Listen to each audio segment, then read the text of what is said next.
नमस्कार दोस्तों। एक बार फिर से आपका स्वागत है सुनो कहानी जी के इस नए एपिसोड में। आज की यह कहानी एक आर्मी मैन और एक अकेली पीजी में रहने वाली लड़की की है। यह कहानी प्यार, संघर्ष और एक अनकही सच्चाई को बयां करती है। इस कहानी की नायिका है ज्योत्सना प्रकाश, जो नागपुर की रहने वाली 30 वर्षीय युवती है। वह एक ऑटोमोबाइल शोरूम में काम करती थी और अपनी एक दोस्त के साथ पीजी में रहती थी।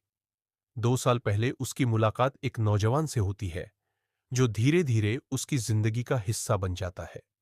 यह नौजवान कोई और नहीं बल्कि अजय वानखेड़े था, जो भारतीय सेना में एक मेडिकल डॉक्टर के रूप में कार्यरत था। उनकी पोस्टिंग नागालैंड में थी। उनकी मुलाकात दोस्ती में बदली और फिर वह दोनों एक दूसरे के प्यार में डूब गए। अजय जब भी छुट्टी पर आता, दोनों साथ समय बिताते। जब वह नागालैंड में होता, तब फोन पर लंबी बातें हुआ करती। दोनों की यह प्रेम कहानी बेहद खूबसूरत थी। लेकिन 28 अगस्त की शाम सब कुछ बदल गया। उस शाम जब ज्योत्सना अपनी रूममेट के साथ पीजी में थी, तब उसके फोन पर एक कॉल आया। यह कॉल अजय वानखेड़े की मां के नंबर से था। अजय ने उससे मिलने की इच्छा जताई, फिर लेट नाइट फिल्म देखने और डिनर पर चलने का प्रस्ताव रखा। ज्योत्सना बहुत खुश हुई, क्योंकि अजय कम ही नागपुर आ पाता था। वह तुरंत तैयार हुई और अजय से मिलने चली गई। रात बीत गई और 28 अगस्त से 29 अगस्त हो गया, लेकिन ज्योत्सना अपने पीजी वापस नहीं लौटी। पहले भी वह बाहर जाती थी, लेकिन देर रात तक लौट आती थी, क्योंकि सुबह उसे काम पर जाना होता था।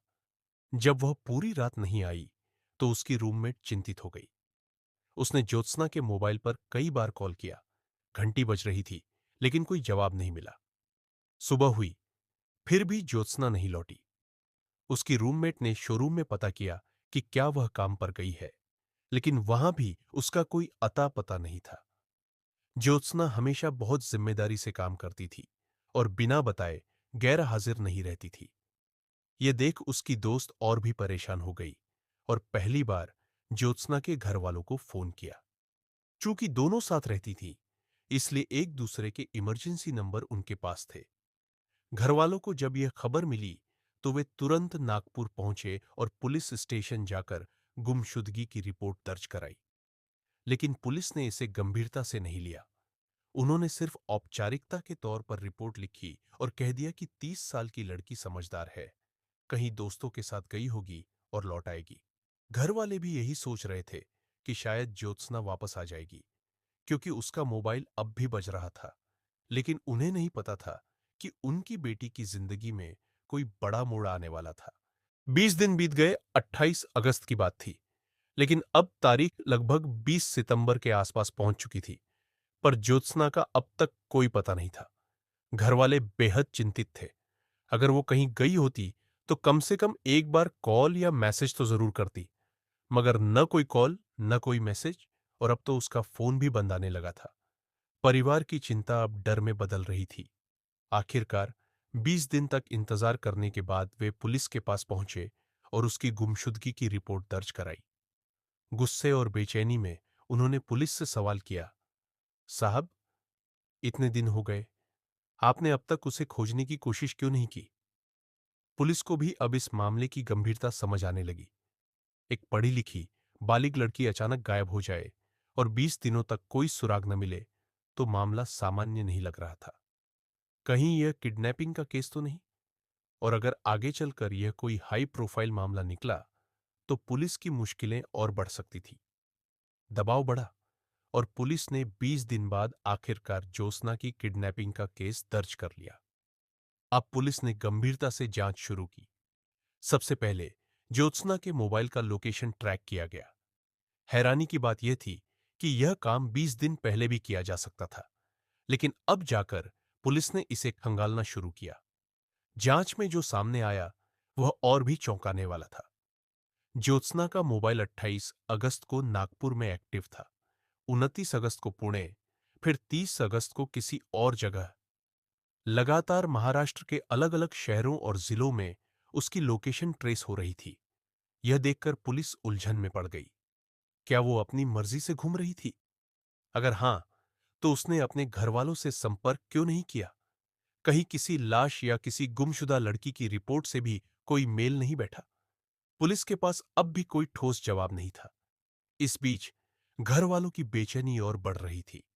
हर बीतते दिन के साथ उनकी उम्मीदें धुंधली होती जा रही थीं। किडनैपिंग के मामलों में समय सबसे बड़ा हथियार होता है। अगर किसी को किडनैप किया गया हो, तो लंबी देरी उसके लिए जानलेवा साबित हो सकती है। अब पुलिस ने कॉल डिटेल्स की जांच शुरू की। परिवार से दुश्मनी, कोई पुरानी रंजिश, हर एंगल से पड़ताल की गई, लेकिन कुछ हाथ नहीं लगा। इसके बाद पहली बार पुलिस ने ज्योत्सना की रूममेट से पूछताछ की। वह आखिरी इंसान थी जिसने ज्योत्सना को जाते हुए देखा था। 28 अगस्त को आखिरी बार ज्योत्सना कहां गई थी? पुलिस ने पूछा। रूममेट ने बताया कि ज्योत्सना एक लड़के के साथ रिश्ते में थी। नाम पूछा गया तो पता चला अजय वानखेड़े, जो इंडियन आर्मी में था और नागालैंड में पोस्टेड था। अब पुलिस ने ज्योत्सना के कॉल रिकॉर्ड्स की और गहराई से जांच की। चौंकाने वाली बात यह थी कि 28 अगस्त की रात आखिरी कॉल ज्योत्सना के मोबाइल पर अजय वानखेड़े की मां के नंबर से आया था। अब पुलिस के पास दो सुराग थे। रिश्ते का कनेक्शन, जो रूममेट ने बताया। कॉल रिकॉर्ड्स का कनेक्शन अब सवाल था। अजय वानखेड़े से पूछताछ कैसे हो? जब पुलिस ने उसे ट्रैक किया तो पता चला कि वह नागालैंड लौट चुका था और अपनी ड्यूटी ज्वाइन कर चुका था। पुलिस ने तुरंत नागालैंड में उसकी यूनिट से संपर्क किया और वहां से मिली जानकारी और भी चौंकाने वाली थी। अजय फिलहाल हॉस्पिटल में भर्ती था। हॉस्पिटल में? क्यों? पुलिस ने पूछा। उन्हें जवाब मिला कि अजय को शुगर और कुछ अन्य स्वास्थ्य समस्याओं की वजह से भर्ती किया गया था। यह जानकर पुलिस को कुछ अजीब लगा। एक तरफ ज्योत्सना गायब, दूसरी तरफ अजय हॉस्पिटल में। क्या यह सिर्फ संयोग था या कोई गहरी साजिश? फिर भी पुलिस ने सोच लिया कि इस मामले को आगे बढ़ाना होगा। उन्होंने आर्मी से औपचारिक रूप से पूछताछ की अनुमति मांगी। आर्मी ने कहा, जैसे ही अजय डिस्चार्ज होगा, हम आपको सूचना देंगे। अब नागपुर पुलिस इंतजार कर रही थी कि कब अजय अस्पताल से छुट्टी पाए, ताकि उससे सवाल जवाब किए जा सके। लेकिन फिर एक और बड़ा झटका लगा। अचानक एक दिन नागालैंड के उसी आर्मी हॉस्पिटल से कॉल आया, लेकिन खबर चौंकाने वाली थी। अजय वानखेड़े अस्पताल से गायब हो गया है। क्या? गायब? पुलिस को इस पर यकीन नहीं हो रहा था। पुलिस को लगा कि शायद वह भागा नहीं होगा, बल्कि बाद में लौट आएगा। 2 दिन बाद खबर आई कि अजय ने एक लोकल कोर्ट में अग्रिम जमानत की याचिका दायर कर दी है। अब पुलिस पूरी तरह से सतर्क हो गई। सवाल यह था कि अगर अजय निर्दोष था, तो वह अग्रिम जमानत के लिए क्यों दौड़ रहा था? पहले उसने सेशन कोर्ट में अपील की, लेकिन वहां से खारिज हो गई। फिर उसने हाई कोर्ट का रुख किया, मगर वहां से भी बेल नामंजूर हो गई। अब पुलिस को पूरा यकीन हो गया कि कुछ न कुछ गड़बड़ जरूर है। लेकिन सच क्या था और ज्योत्सना आखिर कहाँ थी? पुलिस लगातार अजय वानखेड़े की तलाश कर रही थी। एक तरफ उनकी जमानत अर्जी खारिज हो रही थी, दूसरी तरफ समय बीतता जा रहा था। यह मामला 28 अगस्त का था, लेकिन किडनैपिंग की रिपोर्ट 20 दिन बाद दर्ज हुई और फिर पुलिस ने जांच शुरू की। सितंबर खत्म हो गया, अक्टूबर आ गया और इस बीच अजय वानखेड़े भी गायब हो गया। मामला निचली अदालत से हाई कोर्ट तक पहुंच गया, लेकिन राहत नहीं मिली। फिर अचानक 20 अक्टूबर को अजय वानखेड़े खुद नागपुर पुलिस के सामने पेश हुआ और सरेंडर कर दिया। उसने कहा कि उसे लग रहा था कि पुलिस उसे गिरफ्तार करके कोई गंभीर आरोप लगा सकती है, इसलिए वह अग्रिम जमानत के लिए गया था। लेकिन पुलिस को उसकी सफाई पर यकीन नहीं हुआ। जब पुलिस ने उससे ज्योत्सना के बारे में पूछा, तो उसने बताया कि वे 2 साल से दोस्त थे। पुलिस की जांच में पता चला कि अजय पहले ही 3 शादियां कर चुका था और अपनी पत्नियों को छोड़ चुका था, जबकि ज्योत्सना की भी एक शादी हुई थी, लेकिन उसका तलाक हो चुका था। अजय ने बताया कि 28 अगस्त को उसने अपनी मां के फोन से ज्योत्सना को बुलाया और वे नागपुर के एक होटल में मिले। रात को होटल से चेकआउट करने के बाद अजय ने ज्योत्सना को घर जाने को कहा और वह खुद अपने घर चला गया। लेकिन पुलिस को यह कहानी संदिग्ध लगी। पुलिस ने अजय वानखेड़े के मोबाइल की लोकेशन ट्रैक की, जिससे पता चला कि दोनों होटल से निकलने के बाद भी पूरी रात एक साथ थे। उनकी आखिरी लोकेशन नागपुर के बाहरी इलाके में एक सुनसान हाईवे पर मिली। जहां दोनों तरफ घना जंगल था। अब पुलिस के सामने बड़ा सवाल यह था, उस रात जंगल में क्या हुआ? सबूत कम थे, लेकिन पुलिस को किसी भी हालत में सच जानना था। अब यह मामला अजय वानखेड़े की आर्मी मैन की पहचान से परे जा चुका था। सच सामने लाने के लिए पुलिस को हर हाल में सख्त कदम उठाने थे। पुलिस ने अजय वानखेड़े से पूछताछ करने के लिए एक नई चाल चली। उन्होंने कहा, देखो, तुम्हारी लोकेशन का आधा सच हमारे पास है, आधा झूठ तुम बोल रहे हो। होटल में जाना सही था, लेकिन उसके बाद ज्योत्सना घर नहीं गई। दोनों एक साथ शहर के बाहर जंगल के हाईवे तक गए, जहां उनकी आखिरी लोकेशन ट्रेस हुई। लेकिन उसके बाद ज्योत्सना का मोबाइल अलग अलग शहरों में लोकेशन दिखाने लगा, जबकि अजय का 29 अगस्त को नागालैंड में था, जहां उसकी पोस्टिंग थी। पुलिस उलझन में थी कि अगर अजय नागालैंड में था, तो ज्योत्सना का फोन पुणे, महाराष्ट्र और एमपी बॉर्डर के पास क्यों ट्रेस हो रहा था? उनके पास कोई ठोस सबूत नहीं था, लेकिन सिर्फ अजय से ही सच्चाई उगलवाई जा सकती थी। पुलिस ने मनोवैज्ञानिक दबाव बनाते हुए कहा, हमारे पास सबूत है, तुम पर मर्डर या किडनैपिंग का केस बनता है। तुम्हारा कोर्ट मार्शल तो होगा ही, कानून के तहत भी तुम बच नहीं सकते। सच बोल दो। आखिरकार 21 अक्टूबर को अजय टूट गया और पुलिस को नागपुर के बाहरी इलाके के जंगल में ले गया। हाईवे पर गाड़ी रोकी गई। फिर वह पैदल पुलिस टीम को जंगल के भीतर एक सुनसान जगह पर ले गया। वहां एक सीमेंटेड प्लेटफॉर्म था, जिस पर किसी सरकारी प्रोजेक्ट की आधारशिला रखी गई थी। पुलिस को लगा कि अजय उन्हें गुमराह कर रहा है, लेकिन जब उन्होंने सख्ती से पूछा, तो उसने उसी आधारशिला के नीचे इशारा किया। संदेह और बढ़ गया। पुलिस ने खुदाई शुरू करवाई और कुछ ही देर में एक कंकाल बरामद हुआ। कंकाल के पास से मिले सामान को देखकर ज्योत्सना के परिवार ने तुरंत पहचान लिया, वह ज्योत्सना ही थी। अब यह साफ हो गया था कि वह मारी जा चुकी थी और कातिल खुद पुलिस को लाश तक ले गया था। जब पुलिस ने अजय से आगे की कहानी पूछी, तो उसने कबूल किया कि वह और ज्योत्सना 2 साल से रिलेशनशिप में थे, लेकिन वह शादी नहीं करना चाहता था। ज्योत्सना उस पर लगातार शादी का दबाव बना रही थी, खासकर तब जब वह प्रेग्नेंट हो गई।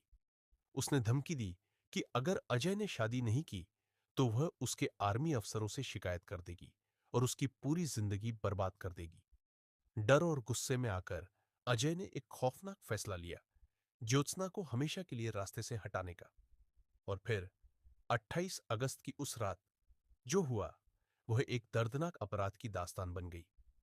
अजय, भारतीय सेना का एक जांबाज जवान, जो अपने अनुशासन और कर्तव्य के लिए जाना जाता था, लेकिन अंदर ही अंदर उसकी सोच में कुछ ऐसा पल रहा था, जो एक दिन उसे अपराध की अंधेरी गलियों में धकेल दिया। अजय ने पुलिस को बताया कि 28 अगस्त की शाम को अजय ने ज्योत्सना को फोन किया और एक होटल में बुलाया। वह खुश थी, इस मुलाकात से अनजान कि ये उसकी जिंदगी की आखिरी शाम होगी। वो जब मिले, तो सबसे पहले अजय ने ज्योत्सना से मिलते ही उसको अगले दिन ही नागालैंड उसके साथ चलने का प्लान बताया। लेकिन ज्योत्सना ने मना कर दिया, ये कह के कि इतनी जल्दी बिना घर वालों को बताए और बिना शादी के वो नहीं जाएगी उसके साथ इतनी दूर। दरअसल अजय ने बताया कि ज्योत्सना को नागालैंड ले जाकर वही उसकी हत्या का प्लान बना रहा था। वो उसको या तो किसी नागालैंड की घने जंगलों में मारता, या फिर उसको किसी ऊंची पहाड़ी से धक्का देके एक एक्सीडेंट का रूप बता के उसको मार देता और किसी को कानो कान पता भी नहीं चलता। लेकिन ज्योत्सना के मना करने से उसका सारा प्लान धरा के धरा रह गया। फिर दोनों जब फिल्म देखने गए, तो फिल्म को देखते ही अजय को एक अच्छा प्लान दिमाग में आया, क्योंकि फिल्म थी दृश्यम, और सबको पता है कि वो कैसी एक हिट फिल्म थी और उसकी कहानी एक मर्डर मिस्ट्री पे आधारित थी। बस फिर क्या था, फिल्म थिएटर हॉल में जहां ज्योत्सना फिल्म का आनंद ले रही थी, वही उसको नहीं पता था कि उसके साथ में बैठे उसी का लव पार्टनर उसकी हत्या का प्लान उसी फिल्म के तर्ज पे बना रहा था। फिल्म खत्म होते ही उसकी आंखों में एक अजीब सी चमक थी, एक खतरनाक योजना की झलक। उसने पहले से ही सब कुछ सोच रखा था। फिल्म के बाद दोनों ने फिर डिनर किया और उसके बाद अजय ने बहाने से उसे कार में घुमाने ले जाने का प्रस्ताव रखा।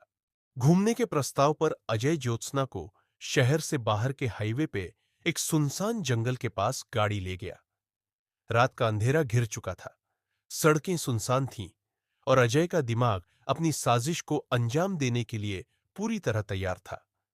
टोल नाके पर गाड़ी रोकी गई, जहां से उसने कोल्ड ड्रिंक खरीदी।